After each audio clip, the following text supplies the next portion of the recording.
everybody, welcome back to my channel.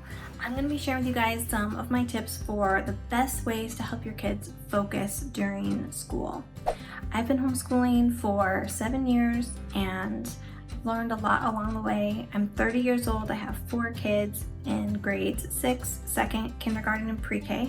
I've been doing school with the older one for a long time, but I'm still working with the smaller grades too, and it's so fun and I get to learn so much, and I feel like it's really helped me. I get to see a lot of different types of learning and different types of interests. I'm just gonna be sharing with you guys some of the ways that I help my kids to focus, especially the ones that have a tendency to be a little bit more distractible. My very first tip is to make sure that your kids have eaten a healthy meal ahead of time. And the reason this is important is because my kids, especially if they're hungry, they're not gonna get anything. They're not gonna remember anything. All they're thinking about is how hungry they are, and their tummies are growling and they're just miserable. Even if they just ate not that long ago, maybe an hour ago, that's not enough.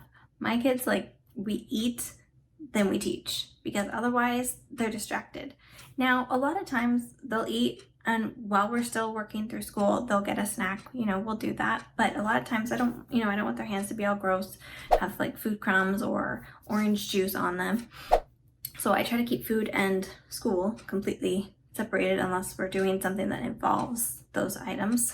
But for actually, writing and things like that, we kind of need their hands to be clean. So I just really try to help them to have a good hearty breakfast, good hearty lunch, and then we school right after. I wipe the table down and we're good to go. That's the first thing that I do every day.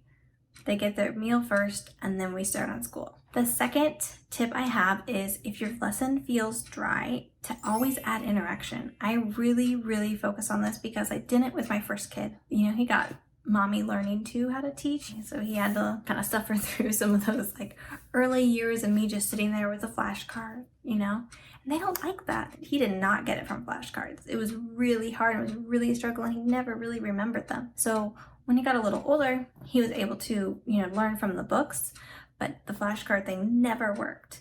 So later on, I realized I was kind of doing some things wrong. I was making it not interesting enough. He was having a hard time focusing because he just wasn't into it, and I wasn't making it fun. I wasn't having him write it in bubbles or with rocks. I mean, the most interesting thing that we did was writing with chalk. And that's just not enough. He needed more. He needed it to be fun.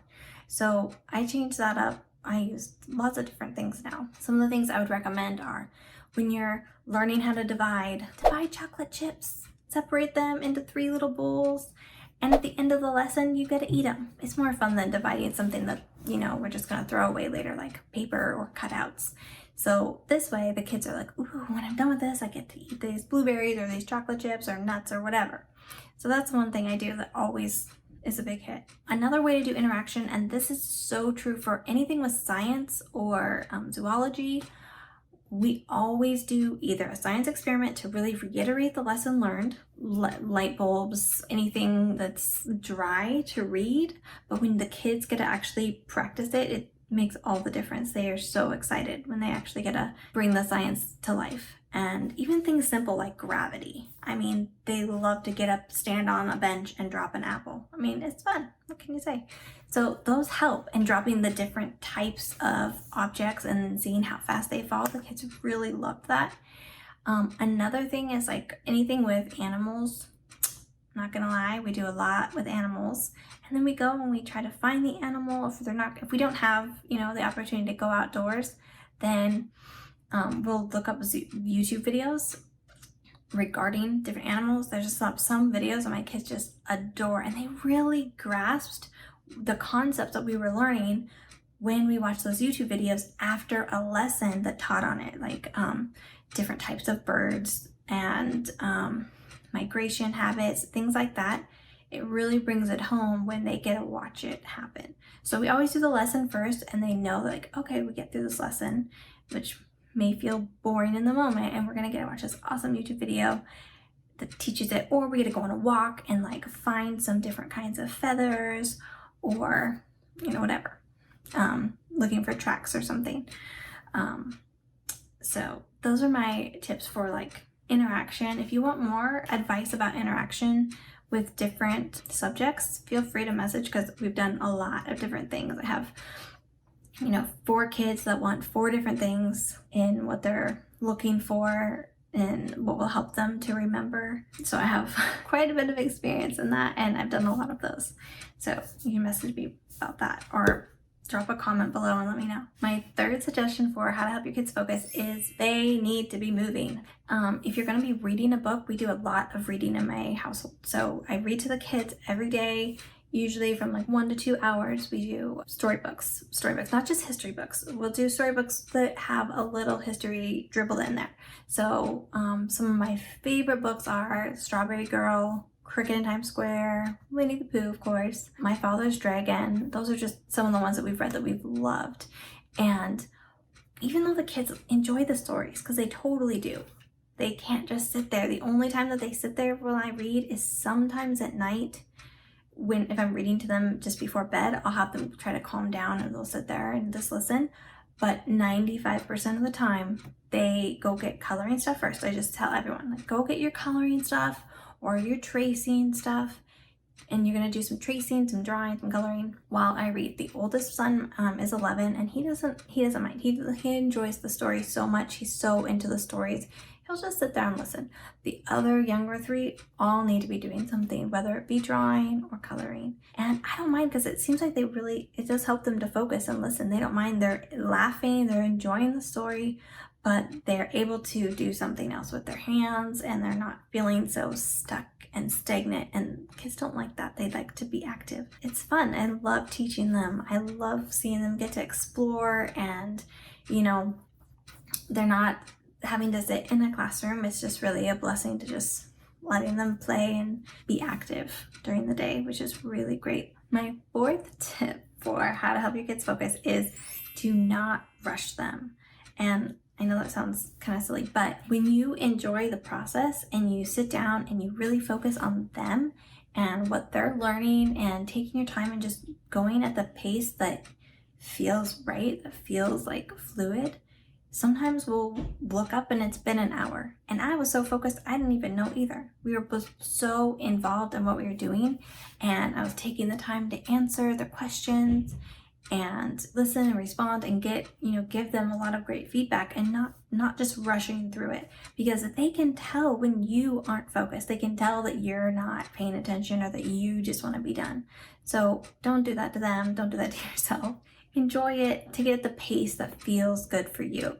That is my other huge bit of advice, because whenever I feel rushed or stressed to get this done, the kids doesn't feel like they really grasp it, because they could feel, Mommy just wants to be done. Mommy's tired of this or whatever. So I set aside time, and I just know, like, we're going to be here till we do it, and it's going to be good. It's going to be fun, and we're going to focus and get it done. My 5th tip is to take a break when needed. So that kind of goes with number 4. If you're starting to feel done, if your kids are starting to feel restless and they can tell that they're not really retaining anything anymore, it's okay to just take a break. Go outside, bike around for an hour or 2. Let them know what you're going to do when you come back in, that you're going to be working on whatever subject it is, whether you're finishing what you left when you came outside, or if you're going to be on your next task. I do try to finish whatever we start. So if it starts to get rough, I try to push through just to finish whatever subject we're working on, and then it can be time for a break. And then I go and I let them have that freedom to run around, and I bike around with them. And that is how we, get that break time that we need to, because I think that the break is just as important as the focus part.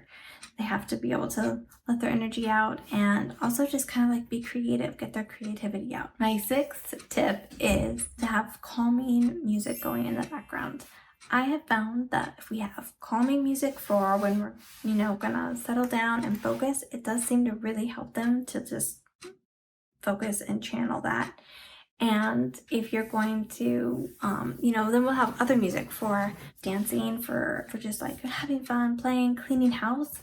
I always do like some fun, lively music, but when we're doing school, I put on calming music. And this seems to help them to just focus. It also helps me, I think, just have that soft, gentle background noise. So to sum up, the 6 tips I have for helping your kids focus while doing school. My first tip is making sure they aren't hungry, making sure they have full bellies.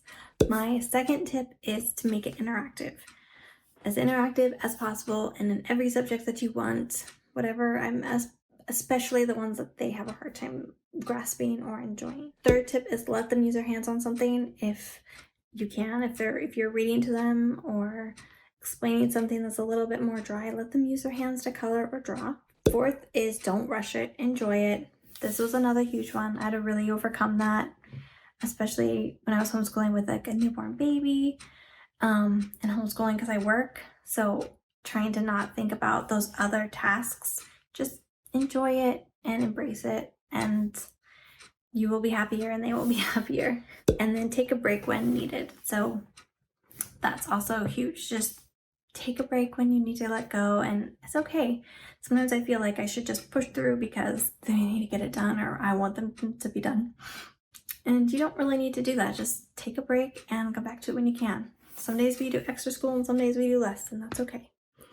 And then also the last thing would just be turning on calming music. I know a lot of people that use essential oils or things like that, and I don't personally do that every day, although I definitely do diffuse oils throughout the house. Generally speaking, I'll have lavender or On Guard going in the house. I haven't necessarily seen that specific difference in their abilities to focus and concentrate using oils. All the tips I give you are more what I use to help my kids focus for those things. Thanks for watching. I hope you guys really got something out of this. I hope that it helps you to, help your kids focus and enjoy the homeschooling prospect.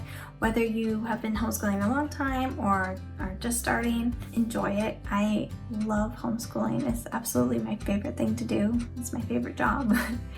And if you have any questions, just pop them in the comments below and subscribe to my channel if you want more tips, because I'm going to be doing 2 videos every week all about homeschooling. There will be some science experiments, some art experiments. There will be unboxing, everything. I'm going to be having all about homeschooling. So thanks for watching.